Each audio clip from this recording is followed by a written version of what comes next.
Password. Fall, 1976. The man on the stage in the jacket and tie, the headmaster, invited the new seventh graders to look at the names that graced the walls around them. Paul and his classmates, 350 boys and girls, turned their faces upward. A band of surnames, painted in large black letters, ran along the summits of the auditorium's impossibly high walls.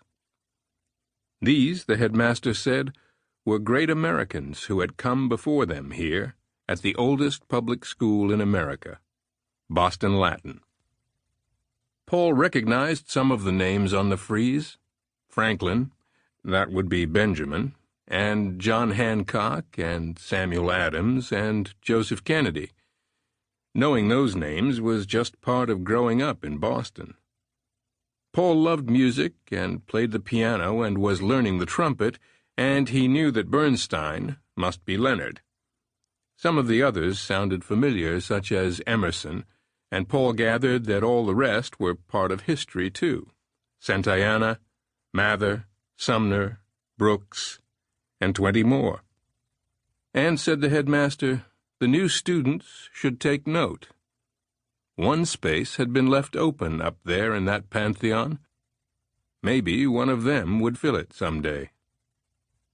Paul was impressed, but as he gazed up, he noticed the light bulbs in the distant ceiling, and his eyes and thoughts were drawn to them.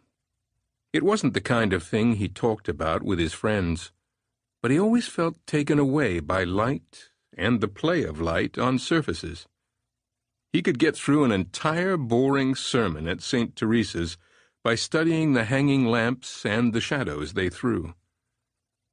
For a while he gazed up, thinking how hard it must be to replace those light bulbs. The voice from the podium called him back. Over the next 6 years, 1 in 3 of them would flunk out, the headmaster said. They might be the top 7th graders in Boston, but this was a school where even the best had to work hard. And that meant homework. 4 to 6 hours of homework a night, said the headmaster. Paul stared at the man.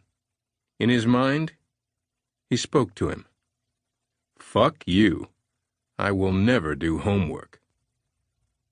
There were things he would do, though, because he wanted to do them. He tried out for the school band and made the cut. And he also decided to check out the computer club. It had a faculty advisor and, for a clubhouse, a windowless room down in the basement, equipped with 6 terminals. They looked like TVs, but they had keyboards in front of them, which meant you could tell these TVs what to do, and that made all the difference. Paul had never liked TV. He called it the stupid box. To keep listening to this audiobook, I've left you a link in the description so you can do it, at no cost thanks to Audible's 30-day free trial.